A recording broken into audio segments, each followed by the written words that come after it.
আল্লাহ পাক বলছেন ওয়ামা হাদিহিল হায়াতুদ দুনিয়া ইল্লা লাহুন ওয়া লাইবুন ওয়া ইন্নাদ দারাল আখিরাতা লাহিয়াল হায়ানু লাউ কানু ইয়ামালুন।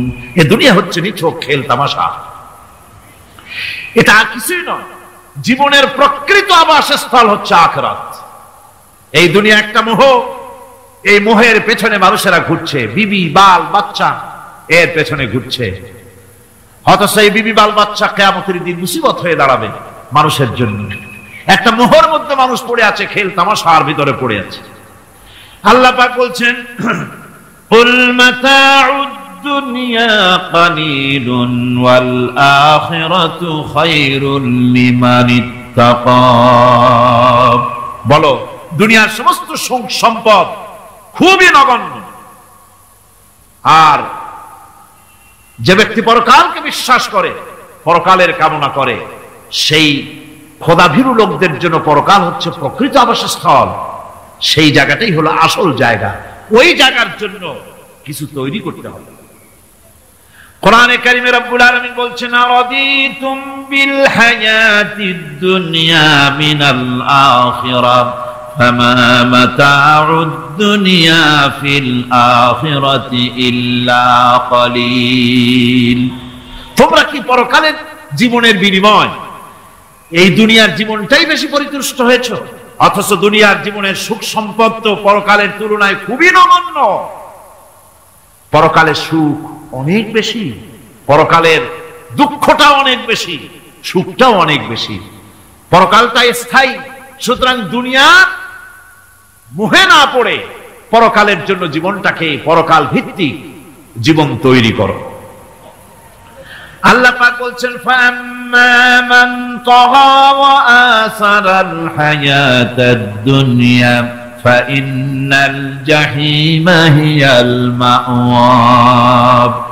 অতঃপর যে ব্যক্তি বিদ্রোহ করেছে এবং দুনিয়ার জীবনকে অগ্রাধিকার দিয়েছে, তার জায়গা হচ্ছে জাহান্নাম। জোরে বলেন নাউজুবিল্লাহ। যে ব্যক্তি আল্লাহর সঙ্গে বিদ্রোহ করেছে আর পরকালের জন্য পাথর জোগাড় করে নাই, দুনিয়াকে অগ্রাধিকার দিল, পরকালকে ভুলে গেল, তার জায়গা হলো জাহান্নাম। ওয়া আম্মা মান খাফা মাকামা রাব্বিহি ওয়া নাহান নাফসা আনিল হাওয়া ফাইন্নাল জান্নাতা হিয়াল মাওয়া। আর যে ব্যক্তি আপন প্রভুর সামনে উপস্থিত হকে ভয় করেছে এবং আপন প্রবৃত্তিকে লালসা মুক্ত করেছে, লালসার হাত থেকে রক্ষা করেছে, আল্লাহ রাব্বুল আলামিন কিয়ামতের দিন তার জন্য রেখে দিয়েছেন জান্নাত। তার জন্য কোন জায়গা? জান্নাত। আমাদেরকে পরকাল ভিত্তিক জীবন যাপন যদি করি তাহলে কবরের জবাবগুলি খুব আসান হবে। আর যদি পরকাল ভিত্তিক জীবন যাপন না হয়, কবরটা মুসিবত হয়ে যাবে। হযরত ওসমান রাদিয়াল্লাহু তাআলা আনহু কবরের কাছে গিয়ে খুব কাঁদতেন। সাহাবায়ে কেরাম প্রশ্ন করেছেন, হুজুর রাসূল করিম সাল্লাল্লাহু আলাইহি ওয়াসাল্লাম যখন জান্নাত ও জাহান্নামের ওয়াজ করেন তখনও তো এত বেশি আপনি কাঁদেন না, যত বেশি কাঁদেন কবরের কাছে এসে, কারণ কি? হযরত ওসমান রাদিয়াল্লাহু তাআলা আনহু বলতেন, আমার সাথীরা, আমি আমার হাবিবের কাছে, আল্লাহ রাব্বুল আলামিনের রাসূলের কাছে আমি শুনেছি এই কবরটাই হলো প্রথম স্টেশন, এই কবরটাই হলো প্রথম ইমিগ্রেশন কাউন্টার। এই জায়গায় কেউ যদি ধরা পড়ে যায়, কারো যদি চার্জশিট হয়ে যায়, সব জায়গায় ধরা পড়ে যাবে। হাসরে মিজানে সিরাতে কোনো জায়গায় নাজাত পাবে না। আর এই কবরটা যদি কেউ মুক্তি পেয়ে যায়, মিজান সিরাত হাসর সব জায়গা থেকে আল্লাহ তারে ভালোভাবে পার করে দিবেন। এটা হলো আসল জায়গা, মারাত্মক জায়গা, খুব মারাত্মক জায়গা। আমি এটাকে ইমিগ্রেশন কাউন্টার বলেছি আমার ভাষায়। ইমিগ্রেশন কাউন্টার যারা বিদেশ ভ্রমণ করেছেন তারা জানেন। লন্ডন যাবেন, আমেরিকা যাবেন, সৌদি আরব যাবেন, যে কোনো বিদেশে যাবেন, গেলেই পাসপোর্ট তারা দেখবে। পাসপোর্টে আপনার ন্যাশনালিটি কোনটা সেটাই তারা জানতে চাইবে। আপনি কোন দল করেন এটা তারা জানতে চাইবে না। আপনি কোন ভাষায় কথা বলেন তাও তাদের জানার দরকার নেই। প্রথমেই তারা আপনার ন্যাশনালিটি দেখবে, আপনার আইডেন্টিটি কি তারা জানতে চাইবে। তারপরে যদি স্যাটিসফ্যাক্টরি হয় আপনাকে ভিসা দিয়ে ভেতরে ঢুকবার ব্যবস্থা করে দেবে। আর যদি তারা স্যাটিসফাইড না হন তাহলে আপনাকে মেহমানখানায় ঢুকানো হবে গ্রেফতার করে। কবর হচ্ছে এ ধরনের একটি ইমিগ্রেশন কাউন্টার। কবরের ভিতরে মানুষ যখনই রাখা হবে সঙ্গে সঙ্গে দুজন ফেরেশতা আসবে। কবরের কাছে যারা এসেছিল দাফন হয়ে যাওয়ার পর এই লোকগুলি 40 কদম যেতে যতক্ষণ লাগে এর মধ্যেই দুজন ফেরেশতা এসে যাবে, এসে জিজ্ঞেস করবে মান রব্বুকা, তুমি কোন দল করতে, ওটা তাদের জানার দরকার নেই। চাকরি কিসে করতেন ওটা জানার দরকার নেই। ব্যবসা করতেন না চাকরি করতেন প্রয়োজন নেই। প্রথমেই জিজ্ঞাসা করা হবে ন্যাশনালিটি, প্রথমেই জিজ্ঞাসা করা হবে তার ন্যাশনালিটি সম্পর্কে, তার আইডেন্টিটিটা কি, এবং সেটাকে সত্যায়িত করার জন্য বোঝার জন্য 3টি প্রশ্ন। প্রথম প্রশ্ন মান রব্বুকা ওয়া মা দীনুকা ওয়া মান নাবিয়্যুকা, তোমার রব কে, তোমার দ্বীন কি, তোমার নবী কে। যদি এই ব্যক্তি বেঈমান হয়, মুনাফিক হয়, সে বলবে হায় হাতা লা আদরি, হায় হাতা লা আদরি, জানি না আমার রবকে, আমি জানি না। তোমার দিন কি, দিন কারে কয় বুঝি না। এরপরে আল্লাহর নবী জনাবে মুহাম্মদ রাসূলুল্লাহ সাল্লাল্লাহু আলাইহি ওয়াসাল্লামকে দেখানো হবে, বলা হবে মা কুনতা তাকুলু ফি হাদার রাজুল, এই ব্যক্তি সম্পর্কে তোমার ধারণা কি নিকে, বলবে আমি চিনি না। নাউযুবিল্লাহ। বাস, এরপরে তার যা হবার তাই শুরু হয়ে যাবে। আর যদি বান্দাটা মুমিন হয়, প্রশ্ন করা হবে মান রব্বুকা, জবাব দেবে রব্বি আল্লাহ, আমার রব আল্লাহ রাব্বুল আলামিন। ওয়া মা দীনুকা, দীনুনা ইসলাম, আমার দিন হচ্ছে ইসলাম। এরপরে আল্লাহর নবীকে দেখানো হবে। কয়েক রকমের বর্ণনা আছে, কোন বর্ণনায় আছে হুজুরের আকারে দেখানো হবে, অথবা রাসূলকে সরাসরি দেখানো হবে। বলা হবে মা কুনতা তাকুলু ফি হাদার রাজুল, এই লোকটি সম্পর্কে ধারণা কি। মুমিন ব্যক্তি বলবে হাদা নবিয়ুনা মুহাম্মাদুর রাসূলুল্লাহ সাল্লাল্লাহু আলাইহি ওয়াসাল্লাম, ইনি আমার তো সেই নবী মুহাম্মাদুর রাসূলুল্লাহ সাল্লাল্লাহু আলাইহি ওয়াসাল্লাম। আমরা যেন এই রকমের জবাব দিতে পারি, আল্লাহ কবুল করো। সকলে জোরে বলেন আমিন। জবাব হয়ে যাওয়ার পর গায়ব থেকে আওয়াজ আসবে ফাফরিশু বিল জান্নাতি ওয়ালবিসু বিল জান্নাহ, ও আমার ফেরেশতারা আমার এই বান্দাকে জান্নাতের পোশাক পরায়া দাও আর কবরটাকে জান্নাতের বিছানা বিছায়া দাও। জান্নাতের পোশাক পরায়া দাও, জান্নাতের বিছানা বিছায়া দাও। ইলা মাদ্দা বাসারিহি, তার চোখের দৃষ্টি যত দূর যায় কবরটা ততটা প্রশস্ত করে দাও। এরপর বেহেশতের পোশাক পরাইয়া বেহেশতের বিছানা বিছায়া ফেরেশতা বলবে নম কানাউমুল উরুস, ঘুমিয়ে যাও।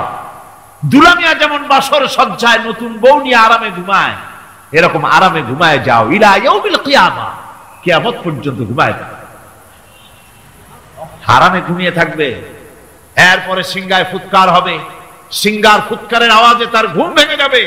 বলবে ইয়া ওয়াইলানা মান বা'সানা মিন মারকাদিনা, হায় আফসোস, আমার এত আরামের ঘুম থেকে কে আমাকে জাগ্রত করলো, আমার ঘুমটারে নষ্ট করলো কে। আওয়াজ আসবে হাযা মা ওয়াদার রহমান ওয়া সাদাকাল মুরসালুন, এটা হচ্ছে রহমানের সেই ওয়াদা, আর মুরসালিনরা নবীরা সত্য কথাই বলেছিলেন, সেই কিয়ামত অনুষ্ঠিত হচ্ছে। আমার বন্ধুগণ, সেজন্য এই দুনিয়ার মোহে পড়ে থাকলে পরে দুনিয়ায় যারা অগ্রাধিকার দিবে দুনিয়াকে পরকালের তুলনায়, জবাব দিতে পারবে না কবরের ভিতরে গিয়া। আর যারা পরকালকে অগ্রাধিকার দিবে, দুনিয়ার চাইতে পরকালকে বেশি অগ্রাধিকার দেবে, আর আল্লাহর ভয় কলিজার ভিতরে রাখবে, কবরের জবাব সঠিকভাবে দিতে পারবে, কিয়ামতের দিন আল্লাহ রাব্বুল আলামিন তাদের জন্য জান্নাত দান করবেন। জোরে বলেন আমিন। দুনিয়াটা হচ্ছে দুনিয়া যেখানে আমরা আছি। আমি আগেই বলেছি দুনিয়া হচ্ছে আদনা শব্দ থেকে এর উৎপত্তি হয়েছে। তুচ্ছ, নিকৃষ্ট, এটার দাম নাই, এটার মূল্য নাই। হযরত ইবনে কাইয়িম রাহিমাহুল্লাহ নওয়ারাল্লাহু মারকাদাহু ওয়া জাআলাল জান্নাতা মাথওয়াহু, হযরত ইবনে কাইয়িম তিনি বলছেন, সুন্দর করে বলছেন দুনিয়া সম্পর্কে, মা মাদা ফিদ দুনিয়া আহলামুন ওয়া মা বাকিয়া মিনহা আমানি ওয়াল ওয়াক্তু বাইনাহুমা দাইউন। মা মাদা ফিদ দুনিয়া আহলামুন, জীবনের যে অংশ ফেলে এসেছি সেটা আজ একটা স্বপ্ন। ওয়া মা বাকিয়া মিনহা আমানি, আর জীবনের যে অংশ সামনে বাকি আছে সেটা এখন একটা আকাঙ্ক্ষা। ওয়াল ওয়াক্তু বাইনাহুমা দাইউন, আর এর মাঝখান থেকে সময় সব চলে যাচ্ছে। কত বড় কথা চিন্তা করেছেন? জীবনের যে অংশ ফেলে এসেছি তা আজকে স্বপ্ন, তা আজ কি বলেন? স্বপ্ন। আর সামনে যা আছে সেটা আকাঙ্ক্ষা, আর মাঝখান থেকে সময় সব চলে যাচ্ছে। এরপরে তিনি বলছেন, ওয়ামান ইয়াসহাবিদ দুনিয়া ইয়াকুন মিসলা কাবিদিন আলাল মাই খালাতুহু ফুরুজুল আসাবিঈ। দুনিয়াদারের অবস্থা হচ্ছে এই, কেউ যদি দুই হাতে পানি খামসায় ধরে, দুই হাতে কি ধরছে বলেন? দুই হাতে পানি খামসায় ধরেছে, খুব মজবুত করে ধরেছে, 2 মুঠ পানি, বলেন থাকবে কতটুকু? কতটুকু থাকবে? 1 ফোঁটাও থাকবে না, কারণ তার আঙ্গুলের ফাঁক তার সাথে খেয়ানত করবে, আঙ্গুলের ফাঁক দিয়া পানিগুলি সব বেরিয়ে চলে যাবে। সুতরাং দুনিয়া যারা চায় তারা ঠিক পানি খামসায় ধরলে পানি যেমন হাতের ভেতর থেকে খেয়ানত করে চলে যায়, যারা দুনিয়া চায় দুনিয়াও তাদেরকে এভাবে ফাঁকি দিয়ে চলে যায়। তবুও দুনিয়ার মায়া মানুষের এত বেশি। আল্লাহর নবী বলেন, লাউ কানা লি ইবনি আদম ওয়াদিন মিন যাহাবিন লাহাব্বা ইয়াকুনা লাহু সারিন। এই পৃথিবীতে যদি কাউকে একটা মাঠ ভরে যদি সোনা দেওয়া যায়, লোকটা বলবে রব্বুল আলামিন, আমি যদি আরেকটা মাঠ এরকম সোনা ভরা পেতাম। দ্বিতীয় আরেকটা মাঠ দেওয়া হলে আবার বলবে যদি তৃতীয় আরেকটা মাঠ সোনা ভরে যদি পেতাম। নবীজি বলেন, ওয়ালা ইয়ামলাউ জাওফু ইবনু আদামা ইল্লা তুরাব। মানুষের পেট 3.5 হাত মাটি ছাড়া, কবরের মাটি ছাড়া মানুষের পেট ভরবে না। আরো চাই, আরো চাই, চাওয়ার কোনো শেষ নাই। মানুষ এভাবে করে দুনিয়ার মহব্বতে এমনি পাগল হয়ে যায়, শুধু দুনিয়ার মহব্বত, পরকালকে বেমালুম ভুলে যায়। আমি কিন্তু এই কথা বুঝাতে চাই নাই যে পরকালের মহব্বতে, পরকালের ভয়তে বা পরকালের জন্য দুনিয়া আপনি বাজার ঘাট, বেচা কিনা, ব্যবসা বাণিজ্য সবকিছু ভুলে যান না, তা নয়। ভুল বোঝার কোনো কারণ নাই। পরকালকে অগ্রাধিকার দিতে হবে, মানে দুনিয়াটা চিরস্থায়ী জায়গা নয়। চিরস্থায়ী হচ্ছে কোনটা? আখিরাত। চিল্লায় এখন কোনটা? সুতরাং এখানে যা করতে হবে, আখিরাতে জবাবদিহিমূলক জীবন যাপন করতে হবে। আপনি ব্যবসা করবেন, ওজনে কম দিতে পারবেন না, আপনি খাদ্যে ভেজাল দিতে পারবেন না, চুরি করতে পারবেন না, ডাকাতি করতে পারবেন না, জেনা করতে পারবেন না, বদমাশি করতে পারবেন না, মদ খেতে পারবেন না, সন্ত্রাসী হতে পারবেন না, হাইজ্যাকার হতে পারবেন না, চাঁদাবাজ হতে পারবেন না, মুনাফাখোর হতে পারবেন না, আপনি চোরা কারবারি হতে পারবেন না, ঘুষখোর হতে পারবেন না, সুদখোর হতে পারবেন না।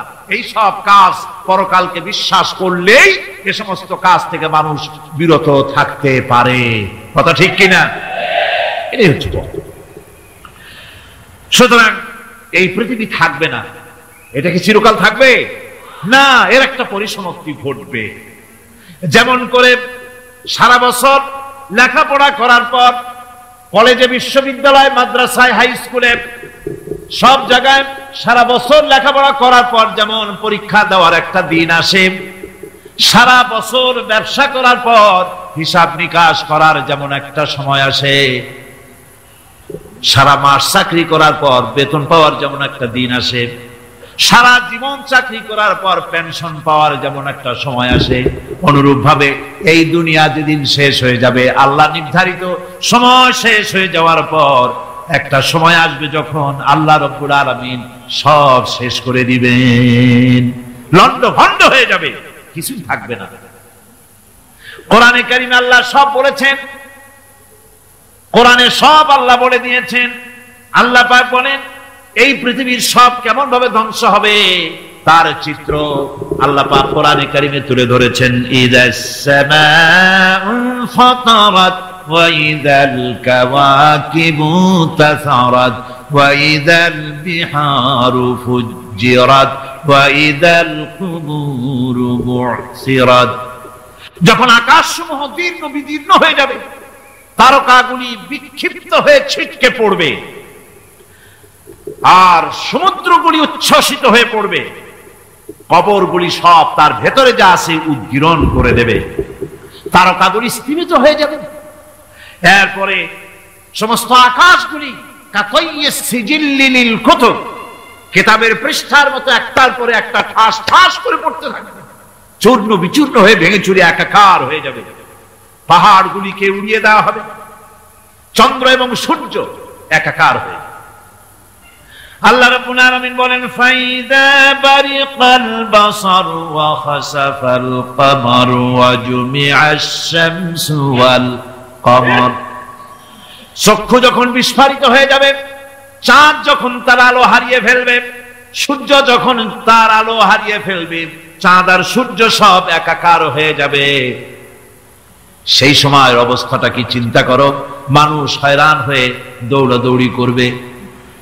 ওয়াহুমিলাতিল আরদু ওয়াল জিবালু ফাদুক্কাতা দাক্কাতান ওয়াহিদা। জমিন এবং পাহাড়গুলির মধ্যে আল্লাহ রাব্বুল আলামিন সংঘর্ষ বাঁধিয়ে দিবেন, পাহাড়গুলি ভেঙে চুরে টুকরা টুকরা হয়ে যাবে, পাহাড়গুলি উঁচু করে জমিনের উপরে আছাড় মেরে আল্লাহ রাব্বুল আলামিন ভেঙে চুরে চুরমার করে দিবেন। সুবহানাল্লাহ। ওয়া তাকুনুল জিবালু কালইনিল মানফুস, পাহাড়গুলো পেঁজা ধোনা তুলার মতো করে উড়িয়ে দেওয়া হবে, পাহাড় উড়ে যাবে। সুবহানাল্লাহ। পাহাড় পাথরের তৈরি করা পাহাড়, এই পাহাড়গুলি তুলার মতো হয়ে উড়বে কিভাবে? আমি এই দৃশ্য নিজের চোখে কিছুটা হলেও দেখছি। আজ থেকে 10 দিন আগে আমি ইতালি সফর করে এসেছি। ইতালির রাজধানী রোম। রোম প্রাচীন সভ্যতার লালন ভূমি। কোরআনে কারিমে সূরায়ে রোম রয়েছে, এই রোম সেই রোম। এখানের বাদশার কাছে রাসূল করিম সাল্লাল্লাহু আলাইহি ওয়াসাল্লাম হেরাক্লিয়াসের কাছে চিঠি পাঠিয়েছিলেন, সেই রোম। 12 থেকে 15,000-এর মতো বাংলাদেশি মুসলমান সেখানে আছে। জুমার দিন, যেদিন আমি গেলাম তার পরের দিনই জুমা ছিল। জুমার নামাজ পড়লাম ভ্যাটিকানের কাছেই বিশাল মসজিদ, ইউরোপের ভিতরে সবচেয়ে বড় মসজিদ এটা। রোম ইসলামের দুশমনদের রাজধানী। সেখানে যখন আযান হচ্ছে আশহাদু আন্না মুহাম্মাদার রাসূলুল্লাহ, আমার অনুভূতির কথা আপনাদেরকে বোঝাতে পারবো না, কি অনুভূতির সৃষ্টি হয়েছে আমার ভেতরে। ভ্যাটিকানের পোপ এক পাশে, কিছু দূরেই ভ্যাটিকান, ওটা হচ্ছে গোটা পৃথিবীর সমস্ত খ্রিস্টানদের কাবা, ভ্যাটিকান।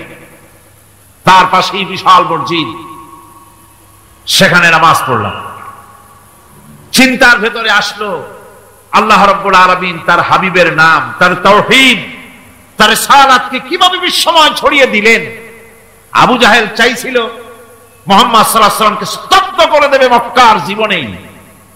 কত বদনাম, সাহের, কাহেন, কাযযাব, শায়ের, নাউযুবিল্লাহি মিন যালিক, কত গালাগালি করলো। আর আল্লাহ শোনালেন, হাবিব চিন্তার কোনো কারণ নাই, ওয়া রাফা'না লাকা যিকরাক, আমি আপনার প্রশংসা বিশ্বময় ছড়িয়ে দেব। সুবহানাল্লাহি ওয়া বিহামদিহি। রম প্রোগ্রাম শেষ করে আমাকে তারা নিয়ে গেল, যেটা আমি বলছি সফর কাহিনী শোনাবার সময় এটা না, যেহেতু এর সঙ্গে প্রাসঙ্গিক সেজন্য বলছি। পাহাড় কেমনে তুলার মতো হয়ে উঠবে তার নজির দেখেছি। রোম শহর থেকে 300 মাইল দূরে, 300 কিলোমিটার দূরে নেপোলিয়ান বোনাপার্ট তার বাড়ি, এবং ওটা তার নামে একটা প্রভিন্স। ভূমধ্য সাগরের পারে ভিসুভিয়াস, পৃথিবীর সবচাইতে বড় আগ্নেয়গিরি, সেটা দেখাতে নিয়ে যাওয়া হলো আমাকে। যে পাহাড়টা পৃথিবীর মাটি থেকে তার চূড়া হচ্ছে 3 মাইল উঁচু, এর 2 মাইল গাড়িতে করে ঘুরে ঘুরে যাওয়া যায়, এরপর আর গাড়িতে যাওয়া যায় না, বাকিটুকুন যেতে হবে হেঁটে হেঁটে। পাহাড়ের উপরে অক্সিজেন কম, বেশ কষ্ট হচ্ছিল উঠতে। জীবনে প্রথম পাহাড়ে চড়েছি জাবালে নূর, রাসূল করিম সাল্লাল্লাহু আলাইহি সাল্লামের উপরে যেখানে ওহী হয়েছিল সর্বপ্রথম। পাহাড় চড়ার একটা অভিজ্ঞতা ওখান থেকে আমার কিছুটা হয়েছিল। খুব কষ্ট হলো বাকি 1 মাইল উঠতে। যখন ভিসুভিয়াসের একদম শীর্ষে চলে গেছি, সেখানে গিয়ে আমার সাথে 15-20 জন লোক ছিল। আমি নিজেই আল্লাহু আকবার বলে আমার গলা থেকে আওয়াজ বেরিয়ে গেল। আমি দেখতে পেলাম ভিসুভিয়াসের শীর্ষে বিশাল গর্ত। আমার মনে হয় গর্তটা এই মাঠের 1/4 হবে, এই মাঠের 1/4 হবে গর্তটা। সেই গর্তটার গভীরতা হচ্ছে 1.5 কিলোমিটার। এইখান থেকে পাথরগুলি উত্থিত হয়েছে, আগ্নেয়গিরি পাথর আগুনে গলে লাভা হয়ে এগুলি পাহাড় বেয়ে উপচে পড়েছে, চতুর্দিকে 12 মাইল ছড়িয়ে গিয়েছে। আমার মনে পড়লো ওয়াকুদুহান নাস ওয়াল হিজারা, জাহান্নামের আগুনের ইন্ধন হবে মানুষ আর পাথর। আমি সেখানে সেজদায় পড়ে গিয়া কান্নাম আর বললাম, আল্লাহ জাহান্নামের আগুন হারাম করে দিও আমাদের জন্য। পাথর কিভাবে গললো, গলে পাথরগুলি গলে পুড়ে চতুর্দিকে পড়েছে, আর ছিটকেছে, চতুর্দিকে ছিটকে পড়েছে। সেই পাথরগুলি ছিটকে ছিটকে যেগুলি পুড়ে পড়েছে, সেগুলিকে দূরে সাদা রঙের বলে মনে হয়, কোনোটা সাদা কোনোটা কালো, মনে হয় যেন তুলার মতো হয়ে পড়ে আছে চতুর্দিকে। 1944 সনে তৃতীয়বারের মতো ভিসুভিয়াস অগ্নিগিরি যে অগ্নি উৎপাত করে, তাতে আশেপাশের 12 মাইল এলাকা এফেক্টেড হয়ে যায়। পাথরগুলি গলে এভাবে বিধ্বস্ত করে দিয়েছে। এখান থেকে এখানে জোহরের নামাজ, আসরের নামাজ আমরা পড়লাম, আল্লাহর কাছে খুব দোয়া করলাম। এখনো ধোঁয়া উঠতেছে, এখনো পাহাড়ের ফাটল দিয়ে ধোঁয়া উঠছে। একজন হাত দিয়ে আমাকে বলল যে খুব গরম লাগে ধোঁয়াগুলি। ওখানকার লোকেরা বলল যে ভেতরে এখনো আগুন আছে, তবে সুপ্ত, যে কোনো মুহূর্তে আবার তা জাগ্রত হতে পারে। আমরা সেখান থেকে নেমে এলাম। একটু কিছু দূর গিয়েই সেখানে হলো পম্পেই শহর। এই পম্পেই শহরটা হচ্ছে ঈসা আলাইহিস সালামের জন্মের 2000 বছর আগে এই শহর তৈরি হয়। ঈসা আলাইহিস সালামের জন্মের 179 বছর পর ভূমিকম্প হয়। সেই ভূমিকম্পে গোটা পম্পেই শহরটা পৃথিবীর মানুষের চোখের আড়াল হয়ে যায়, ধ্বংস হয়ে যায়, মাটির তলায় ভারত হয়ে যায়। আজ থেকে 200 বছর আগে মাটি খনন করতে গিয়ে এই শহর আবিষ্কৃত হয়। পুরা শহরটা খুঁড়ে তারা বের করেছে। 180 হেক্টর জমিনের উপরে এই বিশাল শহর। ঘুরে ঘুরে দেখলাম, গাড়ি চলে না সেখানে, পায়ে হেঁটে দেখতে হলো। প্রশস্ত রাস্তা। আজ থেকে 4000 বছর আগের মানুষেরা রাস্তা বানাতে জানতো পাথর দিয়ে, এবং রাস্তার দুধারে তাদের ছিল ফুটপাত, পানির ব্যবস্থা, নগরায়নের সব রকমের সুযোগ সুবিধা। তারপরে সেখানে বিচারালয়, এরপরে দোকানপাট, বাজার ঘাট, সবকিছুর ব্যবস্থা রয়েছে। বিশাল বিশাল পাথরগুলি দিয়ে পিলার তৈরি করা। ভাবলাম এই পিলারগুলি, এই পাথরগুলি তারা কিভাবে ক্রেন ছাড়া এত উপরে উঠালো কি করে, আমার মাথায় আসলো না। পাথর কেটে কেটে সুন্দর সুন্দর অঙ্কন শিল্প তারা করেছে। এরপরে ঘুরতে ঘুরতে বাদশার রাজার বাড়িতে গিয়ে ঢুকলাম। সেখানে গিয়ে দেখলাম উলঙ্গ এত মূর্তি পাথরের তৈরি করা, পাথর কেটে কেটে দেওয়ালে যৌন মিলনের এমন কোন অশ্লীল ছবি নাই যা তারা সেখানে তৈরি করে নাই। উলঙ্গ মূর্তি আর উলঙ্গ যৌন মিলনের অসংখ্য ছবি দিয়ে এই এলাকা ভরা। তখন আমি বুঝলাম আল্লাহর গজব হওয়ার কারণটা কি, এই শহরটা মাটির নিচে হরক হয়ে যাওয়ার কারণটা কি। আল্লাহ পাক জেনা ব্যভিচার যে দেশে বেশি হয় আল্লাহ পাক বরদাস্ত করে, দুশ্চরিত্র যে দেশের মানুষ দুশ্চরিত্র হয়ে যায়, জেনা ব্যভিচার বেশি হতে থাকে, আল্লাহ হরক করে দেন, গজব দেন। এই গজব এক এক সময় এক এক রকমের হয়ে আসে, কখনো মাটির নিচে দাবায় দেন, কখনো মহামারী, কোন দেশে কলেরা, কোন দেশে জলোচ্ছ্বাস, কোথাও ভূমিকম্প, আর সর্বশেষ এই জেনা ব্যভিচারের জন্য আল্লাহ পাকের চূড়ান্ত এই যৌনতার অশ্লীলতার জন্য চূড়ান্ত গজব বর্তমান বিশ্বের জন্য এইডস। আল্লাহ পাক এই গজব দিয়েছে। বন্ধুগণ, আমি সেই জায়গা, আমি সেখানে যা দেখলাম যে আল্লাহ পাক পাহাড়গুলিকে কিভাবে উড়াবেন এটা অস্বীকার করার কোন উপায় নাই, বিশ্বাস তো করতামই। তবে হযরত ইব্রাহিম আলাইহিস সালাম যেমন বলেছিলেন, রব্বি আরিনি কাইফা তুহিল মাউতা, আয় আল্লাহ তুমি মরাকে জিন্দা করবা কেমনে? আল্লাহ পাক বলেন আওয়ালাম তুমিন, তুমি বিশ্বাস করো না? ইব্রাহিম আলাইহিস সালাম বললেন বালা, অবশ্যই বিশ্বাস করি, ওয়ালাকিন লায়াতমাইন্না কলবি, যদি চোখে দেখতাম তাহলে আমার অন্তরাত্মা খুব ঠান্ডা হতো। আল্লাহ রাব্বুল আলামিন চোখে দেখায় দিলেন জিন্দা কেমনে মুর্দা হবে, মুর্দা কেমনে জিন্দা হবে, আল্লাহ দেখায় দিলেন। পাহাড় উড়ায় দিবেন আল্লাহ রাব্বুল আলামিন। একথা কলিজার মধ্যে তার উপর ঈমান বিশ্বাস, কিন্তু আল্লাহ চোখে দেখাইছেন, ঈমান আরো মজবুত হয়েছে, যা ছিল আরো মজবুত হয়েছে। সুবহানাল্লাহ, আল্লাহর ভয়তে কলিজা কেঁপেছে। আমি পাহাড়ের উপরে কেঁদেছি, যার যার হয়ে কেঁদেছি। বন্ধুগণ, আল্লাহ সুবহানাহু ওয়া তাআলা এই জন্য বলেছেন কুল সিরু ফিল আরদ, আমার জমিন ঘোরো, ভালো করে দেখো, কাইফা কানা আকিবাতুল মুকাজ্জিবিন, মহাসত্যকে যারা অস্বীকার করেছে তাদের পরিণতি আমি কি করে দিয়েছি, এগুলি চোখে ভালো করে তাকায় দেখো। আমার বন্ধুগণ, সুতরাং এই পৃথিবীর অবসান হবে, এই পৃথিবী ধ্বংস হবে, এই পৃথিবী চূড়ান্ত ভাবে শেষ হয়ে যাবে। ও হ্যাঁ, আরেকটি কথা বলতে হয়, সেটা হচ্ছে যে এই রোম থেকে আর একটু দূরে 900 মাইল দূরে হচ্ছে সিসিলি, 900 মাইল দূরে। সেখানে এই সিসিলি মুসলমানেরা শাসন করেছিল 350 বছর। সেই সিসিলিতে রয়েছে 360টা মসজিদ মুসলমানদের করা। সমস্ত মসজিদগুলি আজ তালা বন্ধ, একটা মসজিদও খোলা নাই। সেখানকার মুসলমানেরা ওয়াজ শুনতে এসেছিল রোমে। আমি তাদের জন্য পরামর্শ দিয়েছি যে গভর্নমেন্টের কাছে তোমরা দাবি জানাও যে অন্তত একটা মসজিদের দরজা আমাদের জন্য খুলে দাও। রোমের অবস্থানরত প্রবাসী বাংলাদেশি মুসলমানেরা আমাকে বলেছে, তাদের অনেকের বাড়ি চট্টগ্রামেও আছে, আমাকে বলেছে তাদের চোখে পানি আসছে বলার সময় যে চিরমের তাফসীর মাহফিল যখন আসে কলিজাটা কাঁদতে থাকে যাওয়ার জন্য। তো যাওয়া তো সম্ভব না এত দূর থেকে, আমাদের সালাম বলে দিবেন যত লোক আসবে, আর আমাদের জন্য দোয়া করতে বলবেন যেন এই রোমের ভিতরে আমরা ইসলামের আদর্শের ভিত্তিতে আমরা যেন চলতে পারি। আপনারা দোয়া করুন তাদের জন্য। ভাইরা আমার, এই পৃথিবী একদিন পরিসমাপ্তি ঘটবে এবং আল্লাহর দরবারে আমাদেরকে উঠতে হবে এবং সেখানে আমাদের বিচার হবে। সেখানে আমাদের কি হবে? বিচার হবে। আল্লাহ পাক বিচারটাকে নির্ভুল করার জন্য, সঠিক করার জন্য প্রত্যেকের গলায় আমলনামা ঝুলায় রাখছেন। এখানে রেকর্ডের ব্যবস্থা করা হয়েছে।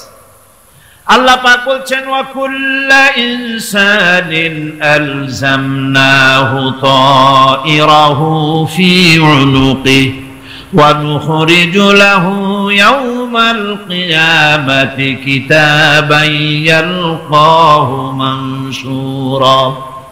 আল্লাহ পাক বলেন প্রত্যেকের ভালো মন্দ কর্মফল, কর্মলিপি আমি তার গলায় ঝুলায় রেখেছি। কিয়ামতের দিন সে নিজের কাছে স্পষ্ট সব দেখতে পারবে, কোনো জিনিস বাদ পড়বে না। তার গলায় তার আমলনামা ঝুলানো আছে, সব রেকর্ড হতেছে। আমরা যা করছি সবগুলি রেকর্ড হয়ে যাচ্ছে। বর্তমান বিজ্ঞানীরা আবিষ্কার করেছে যে মানুষের শরীরের ভিতরে ডিএনএ আছে, রক্তের ভিতরে ডিএনএ, এটা একটা কোড। মানুষের রক্তের ভিতরে ডিএনএ আছে, যেমন তার ব্রেনের ভিতরে কতগুলি কোষ আছে, এক একটা কোষ এক এক ধরনের কাজ করে, অনুরূপ ভাবে তার শরীরের ভিতরে রক্তের ভিতরে ডিএনএ আছে। এই ডিএনএটা কি? এই ডিএনএটা হচ্ছে, এই ডিএনএ একটা কম্পিউটারের মতো কাজ করতেছে। লোকটা কি করবে, কোথায় যাবে, সে ভালো হবে মন্দ হবে কি হবে, সব তার ডিএনএ এর মধ্যে রেকর্ডকৃত আছে। এটা বোঝার জন্য একটা সুন্দর দৃষ্টান্ত দেওয়া যায়। যেমন এই কাগজটাকে আপনারা মনে করুন একটা গাড়ির একটা ব্লুপ্রিন্ট, একটা গাড়ির ব্লুপ্রিন্ট। এখানে লেখা আছে গাড়ি কিভাবে তৈরি হবে। এই কাগজটা নিয়ে ঘরের মধ্যে রেখে দিলেন। এখন এই কাগজটা থেকেই অটোমেটিক গাড়ির উইন্ডো তৈরি হলো, শিল তৈরি হলো, গাড়ির বডি তৈরি হলো, চেসিস তৈরি হলো, টায়ার তৈরি হলো, ইঞ্জিন তৈরি হলো, ব্যাটারি তৈরি হলো, পেট্রোল নিল, আর কোন রকমের ড্রাইভার ছাড়াই গাড়ি চলতে আরম্ভ করলো। এই কথাটা যদি মনের মাথার মধ্যে আনতে পারেন যে এটা কিভাবে হইতে পারে, এতে লেখা অনুযায়ী যেভাবে হওয়া যদি সম্ভব হয়, অনুরূপ ভাবে মানুষের রক্তের ভিতরে ডিএনএ এরা আবিষ্কার করেছে। এর ভিতরে মানুষের ভালো মন্দ, কোথায় যাবে কি করবে, সবকিছু এর মধ্যে রয়েছে। কোরআনে কারীমে আল্লাহ রাব্বুল আলামিন, আমি গত বছরও বলছিলাম যে বিজ্ঞানের আবিষ্কার যত বাড়বে, কোরআন বোঝা মানুষের জন্য তত সহজ হবে। কোন সুবহানাল্লাহ। কোরআন বোঝা মানুষের জন্য তত সহজ হবে। সুতরাং মানুষের গলার সাথে আল্লাহ পাক বলছেন যে একটা আমলনামা আমি ঝুলাই দিয়েছি তার গলার সাথে, সে যা করতেছে ওখানে সব লিপিবদ্ধ হচ্ছে, কম্পিউটারাইজড, কম্পিউটারের মতো এগুলি সব গ্রহণ করতেছে। এগুলি কিয়ামতের দিন তার সামনে হাজির করা হবে। কিয়ামতে যখন আমলনামা তার সামনে দিয়ে বলা হবে, ইকরা কিতাবাকা কাফা বিনাফসিকাল ইয়াওমা আলাইকা হাসিবা, তাকে বলা হবে নিজের কর্মলিপি নিজেই পড়ো, আজ তুমি তোমার নিজের হিসাব নিতে যথেষ্ট। বন্ধুগণ, এই মাহফিলে যত লোক আমরা বসে আছি, আমরা আমাদের হিসাব নিতে যথেষ্ট না আরেকজন লাগবে? কোন আমরা যথেষ্ট কিনা? কথা বোঝেন নাই। আমি বলতে চাইছি এটা, আমরা যদি এখন চোখ বুঝে চিন্তা করি যে পিছনের জীবনে কি করেছি, মনে পড়বে নাকি পড়বে না? বলেন সবাই, পড়বে কি পড়বে না? ছোটবেলায় কবে পায়ের নিচে কাটা ফুটেছিল, কবে কোথায় আছাড় খেয়েছিলেন, কবে কার বেল তাল আম কাঁচা আম চুরি করে খেতে গিয়ে কিল খেয়েছিলেন, তাড়া খেয়েছিলেন, তাকে এখন মনে নাই? আছে। তাহলে কিল, ওই তাল বেল চুরি করতে গিয়ে যে কিলটা খাইছিলেন সেটাও মনে আছে, ভালো মন্দ সব মনে আছে। তাহলে কোন হোটেলের রুমে কি করছিলেন, কোন স্কুলে কোন কলেজে কি করছিলেন, তারপরে জীবনে ছোট বড় ঘটনাগুলি সব বুঝতে মনে পড়বে না? এবার হিসাব করেন, মনে যদি পড়ে এবার হিসাব করেন আপনি জান্নাতি না জাহান্নামী। আপনি আপনার নিজের হিসাব নেওয়ার জন্য যথেষ্ট। তাকে হিসাব করতে বলা হবে, তোমার হিসাব, তোমার নিজের হিসাব নেওয়ার জন্য তুমি যথেষ্ট, তোমার হিসাব তুমি নিজেই করো, এটা পড়ো। আর সেই কিয়ামতের দিন কোন সাহায্যকারী মিলবে না। লান তানফাকুম আরহামুকুম ওয়ালা আওলাদুকুম ইয়াওমাল কিয়ামাহ। লান তানফাকুম, কিয়ামতের দিন কোনো ফায়দা হবে না, অবশ্যই কোনো ফায়দা হবে না, কোনো উপকারে আসবে না। কিয়ামতের দিন তোমার সন্তান, তোমার স্ত্রী, তোমার মাল, তোমার সম্পদ কোনো উপকারে আসবে না। কিয়ামতের ময়দানে সেদিন সব তোমার সাথে বিচ্ছা করবে, সব পালায় যাবে। সেখানে উৎকোষেরও কোনো কারবার নাই যে ঘুষ টুস দিয়া, ফেরেশতাদের কোন রকম বুঝবাজ দিয়া, আলাদা কোনো সোরাগলি পথ দিয়া একেবারে ফুট করে ভেসতে চলে যাবেন, এমন কোনো সুযোগ নাই। অনেকে বলে, হুজুর এমন কিছু দোয়া শিখায় দেন যাতে ওই সব জেহাদ বোমা এগুলি খুব ভয় পাই, ওসব রাস্তা টাস্তা না, খুব সহজে কিছু দোয়া দুরূদ করিয়া আস্তে করে জান্নাতে চলে যাওয়া যায়, এরকম একটা দোয়া, এরকম একটা পথ বলে দেন। আমি বলি, ভাই এরকমের কোন সূরাগুলি আমার রাসূল আবিষ্কার করতে পারেন নাই, আল্লাহর পয়গম্বরের ওই ধরনের কোন পথ আবিষ্কার করতে পারেন নাই। সেখানে কিয়ামতের দিন কাউকে উৎকোষ গ্রহণ করার কেউ নাই, উৎকোষ দেওয়া যাবে না। আর উৎকোষ দিবি নেবা কি? আপনার কাছে কিছু নাইও, থাকলেও নেওয়ার কেউ নাই। এই দুনিয়ায় ফাঁকিবাজি করে বহুত কিছু করা যায়, কিন্তু কিয়ামতের মাঠে এগুলি কিছুই চলবে না। اليوم لا ينفع مال ولا بنون কিয়ামতের দিন ধন সন্তান সন্ততি আর সম্পদ কোনো কাজে লাগবে না। সেদিন শুধু আমল যদি ভালো হয় কাজে লাগবে, আমল খারাপ হবে সব শেষ হয়ে যাবে। আল্লাহ রাব্বুল আলামিন নবীজিকে ডেকে বলেছেন, নবী আপনি বলেন, কুল মা কুনতু বিদআম মিনার রাসূল, আপনি বলুন আমি কোন নতুন রাসূল নই, আমার আগে অনেক নবী রাসূল পৃথিবীতে এসেছেন, তারা বিদায় হয়ে গেছেন। আমি জানি না কিয়ামতের দিন আল্লাহ রাব্বুল আলামিন আমার সাথে কি ব্যবহার করবেন, আর আমি এও জানি না যে কিয়ামতের দিন আল্লাহ পাক তোমাদের সাথে কি ব্যবহার করবেন। এই আয়াত নাযিল হওয়ার পর আল্লাহর হাবিব তার মেয়েকে ডাকলেন, জামাইকে ডাকলেন, নাতিদেরকে ডাকলেন, আহলে বাইতদেরকে ডাকলেন, আর বললেন, ও আমার মেয়ে কলিজার টুকরা ফাতেমা গো শোনো, কেবলমাত্র আয়াত নাযিল হয়ে গেল, আল্লাহ পাক আমাকে শুনাইছেন কিয়ামতের দিন আমি জানি না আমার সঙ্গে কি ব্যবহার করা হবে, আর এও জানি না যে তোমাদের সাথে কি ব্যবহার করা হবে। ও আমার কলিজার টুকরা মেয়ে ফাতেমা, কিয়ামতের দিন মুহাম্মদ সাল্লাল্লাহু আলাইহি সাল্লামের মেয়ে এই হিসাবে তোমার নাজাতের ফয়সালা হবে না। ও আমার কলিজার টুকরা নাতি হাসান আর হোসেন, কিয়ামতের দিন মুহাম্মদ সাল্লাল্লাহু আলাইহি সাল্লামের নাতি হিসাবে ফয়সালা হবে না। ও আমার জামাই হযরতে আলী, কিয়ামতের দিন আমার জামাই হিসাবে নাজাতের ফয়সালা হবে না। আমল যদি ভালো হয় ফয়সালা ভালো হবে, জান্নাতে চলে যাবে। আমল যদি খারাপ হয় কার নাতি কার জামাই দেখা হবে না। সুবহানাল্লাহ, কঠিন কিয়ামতের মাঠ। এই পরকালের বিশ্বাস যদি কলিজার মধ্যে ঢোকে মানুষ ভালো হয়ে যাবে। কোন সুবহানাল্লাহ। আপনাদের দৃষ্টিতে পারবে, কথার জবাব যে দিলেন না। পুলিশে কি মানুষের চরিত্র ভালো বানাইতে পারবে? পুলিশের চরিত্র ভালো বানাবে কেডা? সেটাই তো কথা। মানুষের চরিত্র যাতে ভালো থাকে, মানুষের যেন খারাপ কাম না করে, সেজন্য পুলিশ যাতে খারাপ কাম না করে সেজন্য আরো একটা ডিপার্টমেন্ট আছে না, তারা যাতে খারাপ কাজ না করে সেজন্য আর একটা আছে। এন্টি করাপশনের আবার এন্টি করাপশন আছে, তার উপর আবার এন্টি করাপশন আছে। এন্টিটার অভাব নাই। সুতরাং পুলিশ দিয়া, বিডিআর দিয়া, আর্মি দিয়া মানুষের, দেশের, জাতির চরিত্র ভালো বানানো যায় না। রাসূলুল্লাহ এ দিয়ে বানান নাই, এটা ইসলামের নিয়ম নয়। পুলিশ দিয়া, আর্মি দিয়া দেশের মানুষের চরিত্র ভালো বানানো যায় না। চরিত্র ভালো বানানো যায় কেবলমাত্র পরকালের ভয় দিয়া। কি কিসের ভয় দিয়া? ওই যে মক্কার জীবনে ওই সমস্ত মানুষগুলি যারা চুরি করত, ডাকাতি করত, জিনা করত, বদমাশি করত, যারা শয়তানি করত, যারা মানুষকে খুন করত, এই মানুষগুলি এত ভালো হয়ে গেল, যারা চুরি ছেড়ে দিল, ডাকাতি ছেড়ে দিল, জিনা ব্যভিচার ছেড়ে দিল, এত ভালো হয়ে গেল, পৃথিবীর মধ্যে সেরা মানুষ তারা হয়ে গেলেন। জোরে বলেন সুবহানাল্লাহ। নবীর সাহাবীরা পৃথিবীর শ্রেষ্ঠ সন্তান, নবীর সাহাবীরা পৃথিবীর সেরা মানুষ, তাদের চাইতে সেরা মানুষ নবীদের পরে আর কেউ হতে পারে না। জোরে কোন সুবহানাল্লাহ। নবীর পরে পৃথিবীতে শ্রেষ্ঠ মানুষ কারা? সাহাবায়ে কেরাম রিদওয়ানুল্লাহি তাআলা আলাইহিম আজমাইন। ওনারা তো কুফরের মধ্যে ছিলেন, শিরকের মধ্যে ছিলেন, চুরি, ডাকাতি, জিনা, ব্যভিচার এমন কোন পাপ নাই যা করা হয়নি। তারপরে যখন আল্লাহর নবীর কাছ থেকে তাওহীদ, রিসালাত ও আখিরাতের দাওয়াত পেলেন, কি সোনার মানুষ এক একজন হয়ে গেলেন। সুবহানাল্লাহ।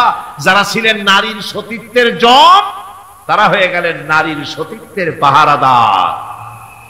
যারা মানুষের মাল চুরি করত, ডাকাতি করত, তারা রাতভর মানুষের মালের পাহারা দিল, মানুষের রক্তের পাহারা দিল। সুবহানাল্লাহ বিহামদি।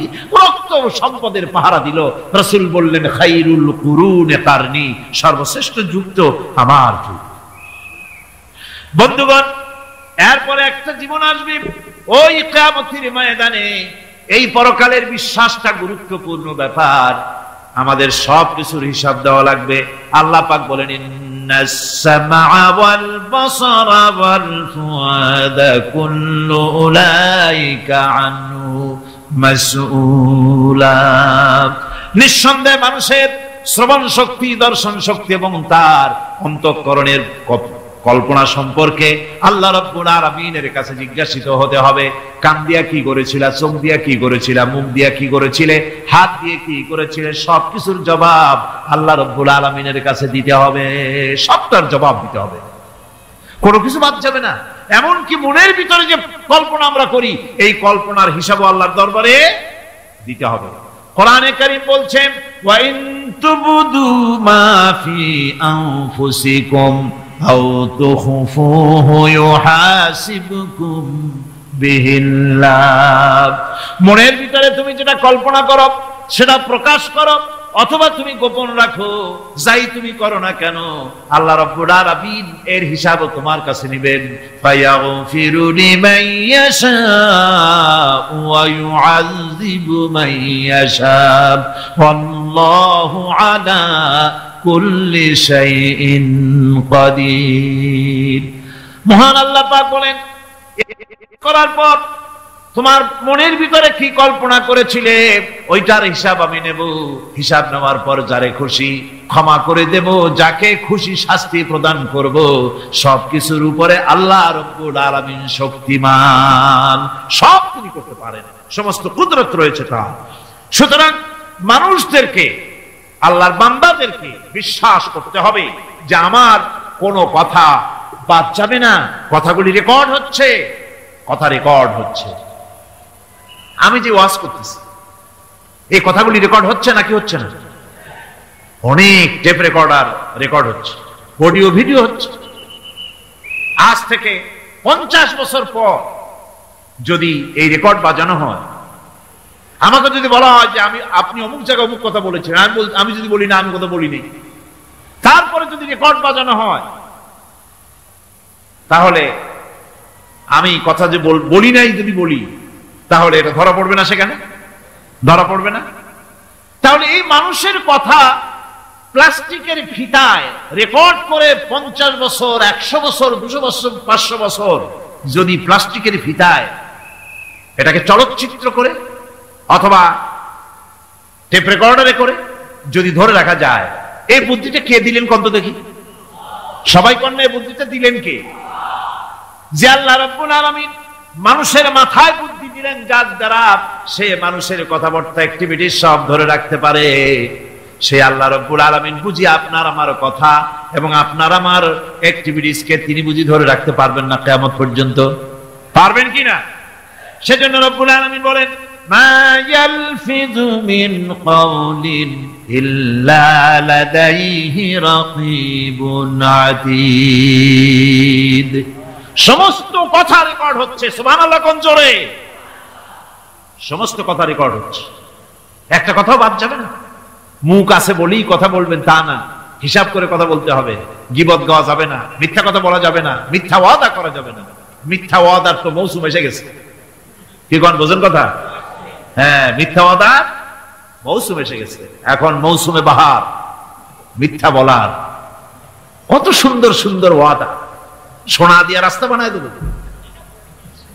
অভুক্ত মানুষদের বলা হয় না খেয়ে মরবেন না, কিন্তু কি খেয়ে মরবে তাও কয় না। আমরা যদি যাইতে পারি তাহলে মটকির মতো রসগোল্লা বানায় দেব, গরুর গাড়ির চাকার মতো জিলাপি বানায় দেব, খাইতে গিয়ে হা করে শীত হয়ে যাবে। কত রঙিন রঙিন কথা। মিথ্যা ওয়াদার সময় এসেছে। ভাইরা আমার, পরকাল যদি বিশ্বাস করে সেই ব্যক্তি কিছুটি মুখ আছে বলেই যা খুশি বলবে না, পরনিন্দা করবে না, পরচর্চা করবে না, হাত আছে বলেই যা তা লিখবে না।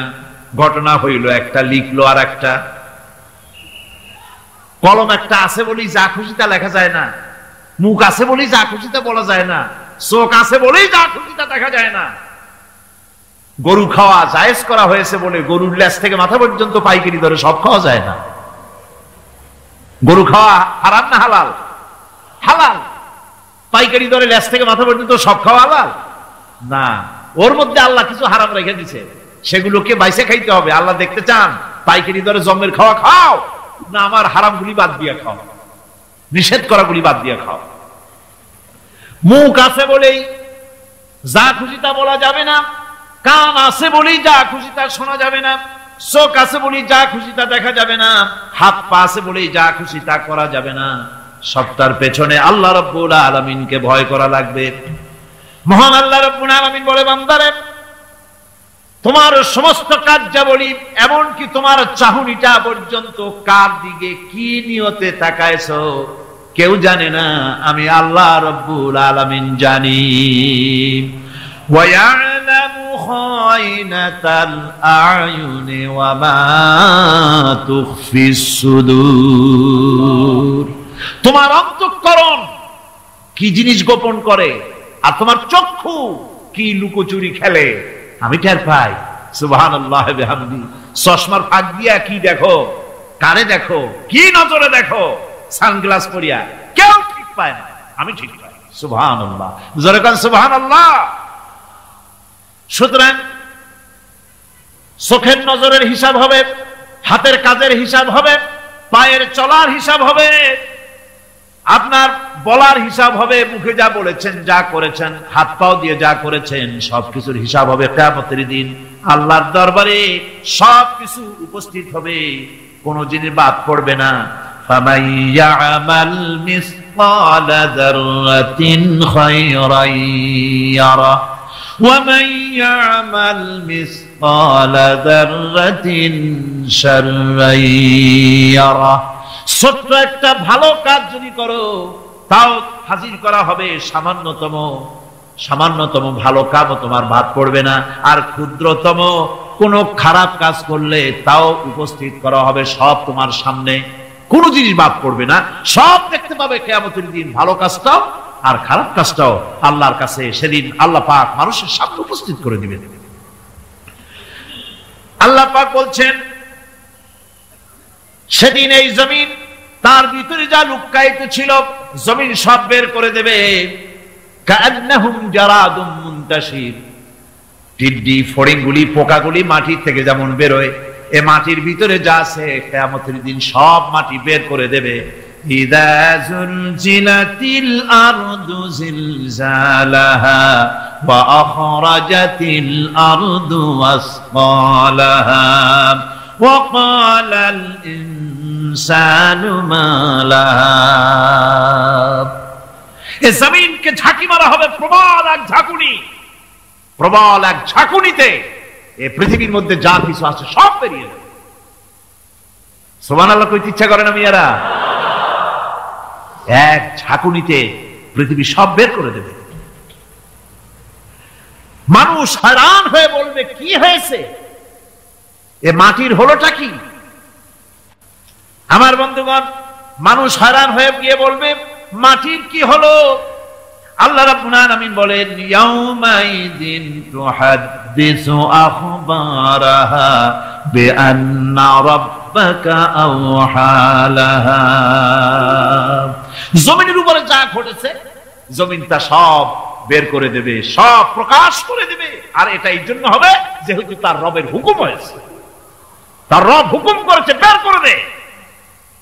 জমিনের ভিতরে আছে যা সব বেরিয়ে যাবে, আকাশ ভেঙে পড়বে, পাহাড় উড়ে যাবে, জমিনের ভিতরে যা আছে সব উপরে চলে আসবে, পৃথিবীতে সব শেষ, কিচ্ছু নাই, আকাশ নাই, পাহাড় নাই, সমুদ্র নাই, সব একাকার, চন্দ্র নাই, সূর্য নাই, তারকা নাই, গ্যালাক্সি নাই, মহাশূন্য নাই, সব শেষ। আল্লাহ রাব্বুল আলামিন সমস্ত ফেরেশতাদেরকে শেষ করে দিবেন, সকলের মওত হয়ে যাবে, কেউ আর থাকবে না, এমনকি হযরতে আজরাইল মালাকুল মউত তিনিও থাকবেন না, সব আল্লাহ রাব্বুল আলামিন মৃত্যু করে দিবেন। এরপরে আল্লাহ রাব্বুল আলামিন একা তিনি বলবেন, ইয়া দুনিয়া, ইয়া দুনিয়া আইনা আনহারুকি, এ পৃথিবী তোর সেই সমুদ্রগুলো কোথায়, নদীগুলি কোথায়? ইয়া দুনিয়া আইনা আশজারুকি, হে দুনিয়া তোমার গাছগুলি কোথায়? এত বন বনানি, এত গাছ ছিল। ইয়া দুনিয়া আইনা জিবালুকি, হে পৃথিবী তোর জমিনে যত পাহাড় ছিল পাহাড়গুলি কই? যত স্বৈরাচার ছিল জমিনের উপরে, যারা স্বৈরাচারী মনোবৃত্তি নিয়ে মানুষ ধ্বংস করেছে, দেশ ধ্বংস করেছে, মায়ের বুক খালি করেছে, ওই স্বৈরাচারগুলি কই? কোনো জবাব নাই। আল্লাহ পাক এর পরে বলবেন লিমানিল মুলকুল ইয়াউম, কার রাজত্ব? আজকে রাজত্বটা কার? আল্লাহ তিনবার আওয়াজ দিবেন, আজকে রাজত্ব কার? আল্লাহ পাক যখন তিনবার করে ডাক দিবেন, কোনো জবাব নাই, কোনো জবাব নাই। কে জবাব দেবে? আল্লাহ রাব্বুল আলামিনের সামনে কার ক্ষমতা আছে কথা বলার? কেউ তো নাই, সব শেষ। আল্লাহ পাক বলবেন লিল্লাহিল ওয়াহিদুল কাহ্হার, একমাত্র পরাক্রমশালী আল্লাহ রাব্বুল আলামিনের রাজত্ব আছে। সেই হাসরের মাঠে আমাদের সকলকে উপস্থিত হয়ে যেতে হবে। কেউ আমরা এখান থেকে বাঁচতে পারবো না, সবাইকে উঠতে হবে। অপরাধীরা সেখানে অসহায় হয়ে যাবে, অপরাধীরা অসহায় হয়ে যাবে। আল্লাহ পাক বলেন فَإِذَا جَاءَتِ الصَّاخَّةُ يَوْمَ يَفِرُّ الْمَرْءُ مِنْ أَخِيهِ وَأُمِّهِ وَأَبِيهِ وَصَاحِبَتِهِ وَبَنِيهِ। অবশেষে যখন কান ফাটানো আওয়াজ আসবে, এই আওয়াজ সেদিন মানুষ নিজের মা বাপ ভাই বোন সব থেকে বিচ্ছিন্ন হয়ে যাবে, সব একের থেকে আরেকজন পালায় যাবে, হারায় যাবে, কেউ কাউকে আর খুঁজে পাবে না। সেদিন ওই কিয়ামতের মাঠে বিভীষিকাময় দৃশ্য, মানুষ হয়রান হয়ে যাবে। মাথার এক হাত অথবা অর্ধমাইল অথবা এক বিগত এতটুকুন উপরে ওই প্রকাণ্ড সূর্যটার তাপ আসবে, গুনাহগারের মাথার চান্দি ফেটে গিয়া মগজগুলি গলে গলে নাক কান দিয়ে বের পড়তে লাগবে, জিহ্বাটা কুকুরের মতো ঝুলে নাভিস্থল পর্যন্ত পড়ে যাবে, মাটিটা সূর্যের উত্তাপে তামার মতো গরম হয়ে যাবে, সারা হাসর জুড়ে আওয়াজ হবে পানি পানি পানি। মানুষেরা হয়রান হয়ে যাবে সে হাসরের ময়দানে। এই চরম কষ্টের ভিতরে আল্লাহ রাব্বুল আলামিন বলেন সেদিন দুটো ভাগ হয়ে যাবে, একদল মানুষের চেহারা আলোয় ঝলমল হয়ে যাবে, আর একদল মানুষের চেহারাগুলি কালো হয়ে যাবে। উজুহু ইয়াউমাইযিন মুসফিরাতুন দাহিকাতুন মুস্তাবশিরা ওয়া উজুহু ইয়াউমাইযিন আলাইহা গাবারা। আল্লাহ পাক বলেন এক শ্রেণীর মানুষের চেহারা হাস্যোজ্জ্বল ঝলমলে হয়ে যাবে, আর এক শ্রেণীর মানুষের চেহারাগুলি কালো হয়ে যাবে। তারহাকুহা কাতারা উলাইকা হুমুল কাফারাতুল ফাজারা। হাস্যোজ্জ্বল স্বচ্ছন্দপূর্ণ সুন্দর উজ্জ্বল ঝলমলে চেহারা হবে ঈমান আনার কারণে, পরকালকে বিশ্বাস করার কারণে, আল্লাহ এবং রাসূলের কথা অনুযায়ী জীবন যাপনের কারণে চেহারাটা উজ্জ্বল হয়ে যাবে। আর আল্লাহর নাফরমানি, রাসূলের নাফরমানি, পরকালকে অস্বীকার করার কারণে কাফেরগুলির চেহারা, মুনাফিকগুলির চেহারা কালো হয়ে যাবে। তাদেরকে আলাদা করে দেওয়া হবে। আমতাজুল ইয়াওমা আইয়ুহাল মুজরিমুন, মুজরিমদেরকে আলাদা করে দেওয়া হবে, দুইটা ভাগ হয়ে যাবে। এই চরম অবস্থা সৃষ্টি হবে কিয়ামতের ময়দানে। সেদিন রাসূল করিম সাল্লাল্লাহু আলাইহি ওয়াসাল্লাম উম্মতের জন্য সুপারিশ করবেন। সেই সুপারিশ যেন আমাদের করতে পারেন সেজন্য আমাদেরকে তৈরি করতে হবে, সে ধরনের যোগ্য আমাদেরকে বানাতে হবে। বন্ধুগণ, এই পরকালীন জীবন, এর সম্ভাবনা, এটা যে হবে এবং সেই পরকালে আমাদের সকলকে যে উঠতে হবে, কিয়ামতে আল্লাহর কাছে জীবনের সবকিছুর জবাবদিহি করতে হবে, এই ভীতি সৃষ্টি করতে চায় আল্লাহ পাক মানুষের ভেতরে। আল্লাহ পাকের চাইতে মানুষের কল্যাণকামী আর কেউ আছে? চিল্লায় কোন আল্লাহর চাইতে, বিশ্ববাসীর সৃষ্টি জগতের কল্যাণকামী আল্লাহর চাইতে, রাসূলের চাইতে বেশি কেউ কি আছে? সে আল্লাহ পাক সব বলে দিলেন, ওপেন সিক্রেট করে দিলেন, সব গোপন ফাঁস করে দিলেন। কেমনে বিচার হবে, কেমনে কিয়ামত অনুষ্ঠিত হবে, কেমনে কি হবে, সব খুলে খুলে আল্লাহ পাক বলে দিলেন আমাদেরকে ভালো হওয়ার জন্য। কোরআনে কারীম বলছে লাইসাল বিররা আন তুওয়াল্লু wujuhakum qibalal mashriqi wal maghrib পূর্ব পশ্চিমে মাথা ঘুরানো, সার নত করা, মাথা ঘুরানো, মুখ ঘুরানো, এটাই কিন্তু সৎ কাজ এবং পুণ্যবানের জন্য, পুণ্যবান হওয়ার সৎ কাজ করার, নেককার হওয়ার জন্য যথেষ্ট নয়, বরং ওয়ালাকিন্নাল বিররা মান আমানা বিল্লাহি ওয়াল ইয়াউমিল আখির। প্রকৃতপক্ষে সৎকারী মুমিন, ভালো কাজ করা, প্রকৃত মুমিন, সত্যিকারের ভালো মানুষ, সত্যিকারের ইমানদার হওয়ার জন্য 10টি কাজ লাগবে। কয়টি কাজ? 10টি কাজ লাগবে। সেই 10টি কাজের একটি কাজ গত বছর আপনাদের খেদমতে আরজ করা হয়েছে, 2টি বলা হয়েছে, বাকি আজকে বললাম আরেকটা, হয়ে গেল 3টা। বাকি আছে কয়টা? 7টা বাকি আছে, আরো 7টা। পরকাল ভিত্তিক জীবনযাপন যদি করতে পারি তাহলে আমরা হব দুনিয়ার শ্রেষ্ঠ মানুষ। কোন আলহামদুলিল্লাহ। আমার দেশ, আমার জাতি, আমার school, college, university, secretariat, cantonment, রান্নাঘর থেকে শুরু করে বঙ্গভবন, দেশের সর্বত্র মানুষের ভেতরে যদি পরকালের জবাবদিহিমূলক জীবনযাত্রার অনুভূতি সৃষ্টি করে দেওয়া যায়, কিয়ামত আছে আর জবাব দিতে হবে আল্লাহর দরবারে। এই পরকালকে এভাবে বিশ্বাস করতে পারলে, ওইভাবে জীবন করতে পারলে দেশ সুখী হবে, সমৃদ্ধশালী হবে, বিপদ দূরীভূত হবে, অন্ধকারের আমানিশা দূর হয়ে গিয়ে পৃথিবীতে আবার সুন্দর সূর্য উদিত হবে। ইসলামের নতুন বার্তা নিয়ে পৃথিবীতে শান্তি আসবে, সুখ আসবে, সমৃদ্ধি আসবে, স্বাধীনতা টিকবে, সার্বভৌমত্ব টিকবে, দেশ এক সুখী সমৃদ্ধশালী সুন্দর দেশে পরিণত হবে। বাংলাদেশ হবে পৃথিবীর একটা আদর্শ দেশে পরিণত হয়ে যাবে যদি এই কথাগুলি আমরা বিশ্বাস করি আর আমল করে চলতে পারি। আল্লাহ পাক যেন সে তৌফিক আমাদের দেন। সকলে বলি আমিন।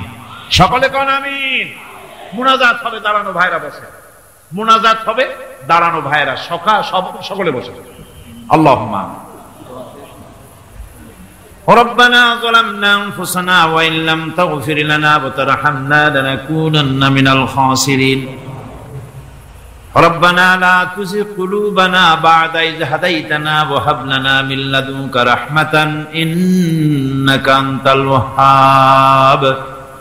আয় আল্লাহ তাআলা, হাজার হাজার মুসলমান নরনারী দীর্ঘক্ষণ ধরে তোমার কোরআনে কারিমের আলোচনা শুনেছি, দরুদ ও সালাম পড়েছি, জিকির আজকার করেছি।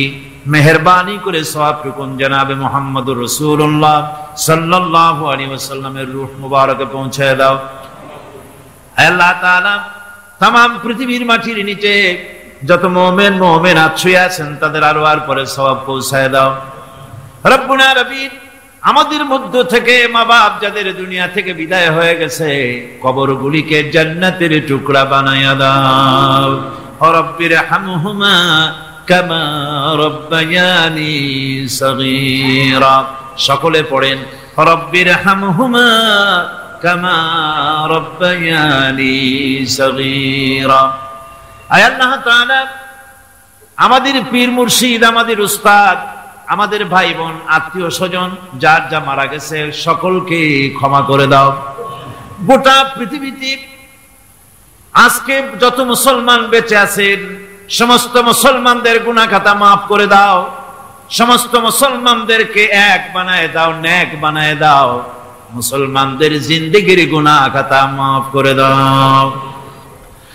রব্বানা তাকাব্বাল মিন্না ইন্নাকা আনতাস সামিউল আলিম ওয়া তুব আলাইনা ইন্নাকা আনতাত তাওয়াবুর রহিম।